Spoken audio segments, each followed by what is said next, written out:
هاي، عاملين ايه؟ فيديو النهارده هيكون فلوج. هاخدكم معايا وانا بدور على شقه جديده. بس لو اول مره تشوفوني، انا صافي. ولو بتحبوا الفاشن والبيوتي والشعر الكيرلي اعملوا سبسكرايب علشان يوصلكم اي فيديو جديد اعمله، عشان تساعدوا القناه بتاعتي انها تكبر. زي ما قلت لكم في الاول، فيديو النهارده هيكون فلوج. بدور على شقه جديده للايجار، فهاخدكم معايا طول اليوم وهوريكم الشقه اللي انا بدور فيها. بقالي فترة بأجر، وطبعا اتعلمت من أخطاء قبل كده. منها مثلا حاجات زي أسهل حاجة، يعني بحاول ان انا اعملها وانا بأجر، ان انا ادور في منطقة معينة. ما ادورش في السيتي كلها، ادور في منطقة معينة انا عجباني مثلا او حابة ان انا اسكن فيها.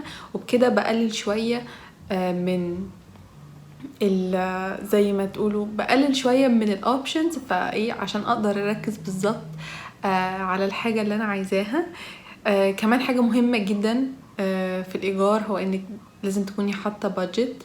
عايزة تصرفي قد ايه في الايجار كل شهر. دي حاجة مهمة جدا وبتحدد المكان اللي انتي هتعيشي فيه. كمان حاجة مهمة بالنسبة لي هي اني محتاجة مكان تكون فيه اضاءة كويسة، علشان التصوير وانا بصور فيديوهات تكون فيها اضاءة. كمان الالوان بتاعة الحيطة والفينش بتاع الشقة يكون كويس. دي كمان من الحاجات المهمة. كمان حاجة دايما أصحاب الشقق بيحطوا سعر، بس ده مش معنى ان هو ده السعر النهائي. ممكن تفاصلي وتتكلمي معاهم ان هم يقللوا السعر شوية. فدي حاجة انا اتعلمتها، ان انا دايما احاول ان انا اقلل في السعر، حتى لو السعر اعلى شوية من البادجت بتاعتي بروح. ولو الشقة عجبتني بعد كده بتكلم في السعر، واشوف السعر احسن حاجة ممكن يوصل لحد فين. فدي من الحاجات اللي انا اتعلمتها. ف يعني اخدت كوفي، ما فطرتش لان لسه بدري. احتمال افطر بره. هوريكم الاوتفيت اللي انا لابساه ويلا بينا. بتاعي النهارده very casual. التوب ده كنت جايباه من زارا، جايباه مع matching pants، بس حبيت ان انا البسه النهارده مع شورت لان الجو النهارده حر. لابسه سنيكرز عشان طبعا ماشي هيكون كتير النهارده وعايزه حاجه مريحه. حاطه ميك اب خفيف وليبستيك لونه بينك. that's it. wish me luck.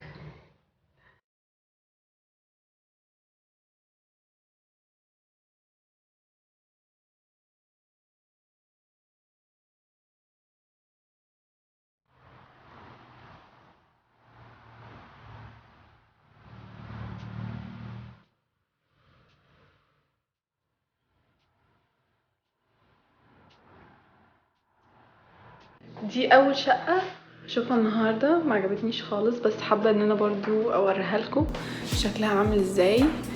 الشقه دي عباره عن اوضتين وصاله. دي اول اوضه صغيره جدا وفيها شباك واحد، وقدام الاوضه على طول قدامها المطبخ واسع ومنور وفيه شباكين. وده شكل الفيو اللي من الشباك او الباك يارد، وده نفس الفيو برضو بتاع الأوضة اللي أنا كنت فيها من شوية.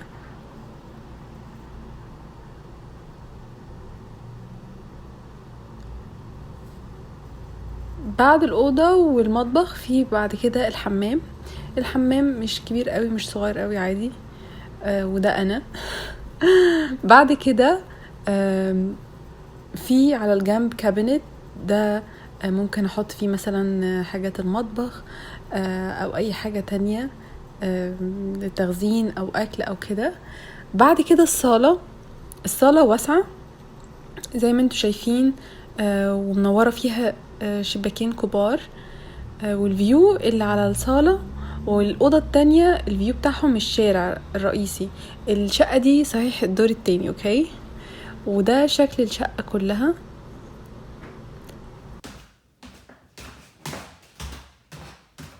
مثلا ما بيكونش فيه حد موجود علشان يوريكي البيت، فبيسيبوا المفاتيح في اللوك زي ده كده. بتفتحيه وبتاخدي المفاتيح وبتبصي على المكان، وبعد كده بترجعي المفاتيح وتسيبيها في اللوك مكانها. اللوك كده بيكون محطوط جنب الباب.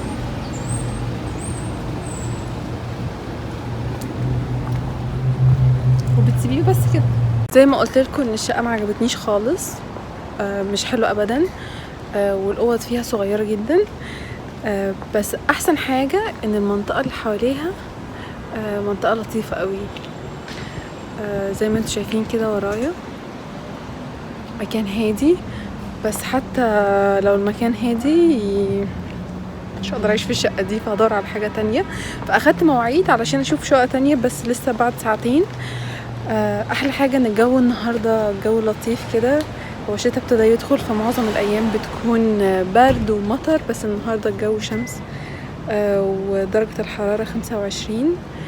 فاحتمال ادور برضو في حوالين المنطقة هنا، لان البيوت اللي بيكون فيها ايجار بيكونوا معلقين يافطة برا كده انها للايجار وفي رقم تليفون. فانا عشان المنطقة عجبتني يعني،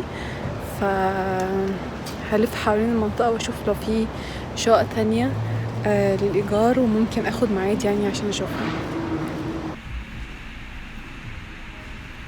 الشقة دي ستايلها مختلف جدا علشان لون الحيطان، وكمان علشان شكل الدفاية دي شكلها حلو جدا، وتخيلوا شكلها في التصوير هتكون عاملة ازاي. الشقة دي عبارة عن أوضة وصالة، استوديو يعني. دي الأوضة واسعة وفيها شباكين كبار ومنورة. بعد كده الصالة، وعلى الجنب هنا في المطبخ والحمام. الحمام مش كبير، صغير خالص. المطبخ بقى هو اللي عجبني علشان واسع، كمان فيه شبابيك كتير، فيه 3 شبابيك، ده اول شباك، وبعد كده في شباكين تانيين، وفي مكان فاضي كبير اقدر احط فيه ترابيزة وكراسي.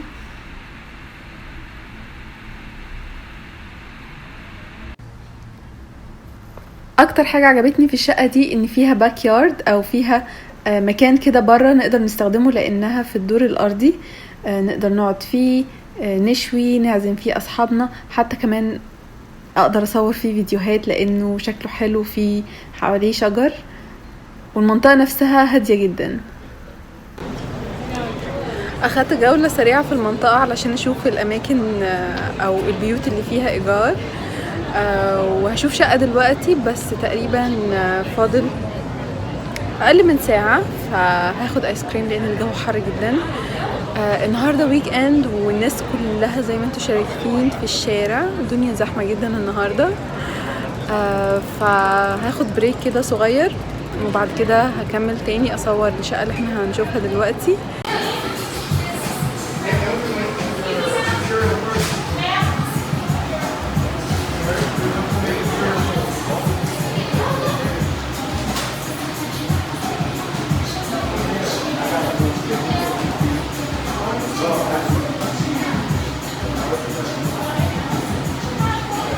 هو ده الايس كريم اللي انا طلبت فانيليا وعليه مكسرات وعليه صوص شوكليت.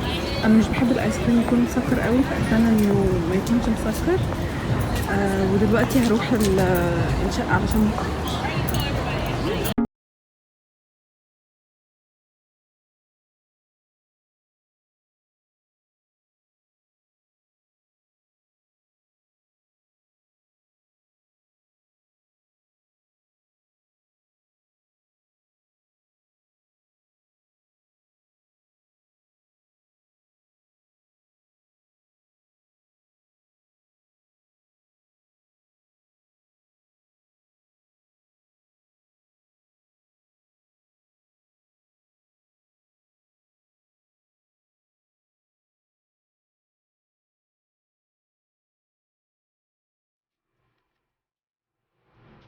الشقة دي برضو عجبتني قوي لانها واسعة.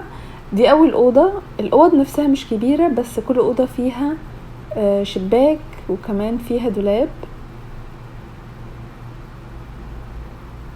جنبها على طول في الاوضة التانية. الفيو بقى بتاع الشباك شجر وكده، فعجبني جدا. دي الاوضة كلها، ده باب الاوضة، وقدامه على طول في دولاب كبير، فهيكفي حاجات كتير. بعد كده المطبخ منفصل عن الصالة، ودي حاجة انا بفضلها جدا. دي اول صالة، وعجبني قوي ستايل الصاله، ودي تاني صاله زي ما انتم شايفين فيها دفايه شكلها حلو قوي، وعجبني ستايل بتاع البيت. بس عشان الصاله واسعه حاسبين ان الشقه دي 3 اوض وصاله. الحمام بقى فينتج ستايل، عجبني الديتيلز اللي في الحمام جدا مع ان الحمام قديم ومحتاج تجديد، بس عجبتني الديتيلز بتاعته. زي ما قلت لكم ان الشقه واسعه، بس هم حاسبينها 3 اوض وصاله زي ما قلت لكم، فده مفارق في السعر ومخلي سعرها غالي. دي اخر شقه هشوفها النهارده. الشقه دي عباره عن اوضتين وصاله، دي اول اوضه وده الدولاب واسع، والاوضه دي الاوضه الصغيره ففيها شباك واحد بس برضو الاوضه منوره. السقف بتاعها واطي شويه، بس الدور ده الدور الثالث فمفيش حد ساكن فوق، ودي برضو ميزه كويسه جدا انك تكوني ساكنه ومفيش حد فوقيكي.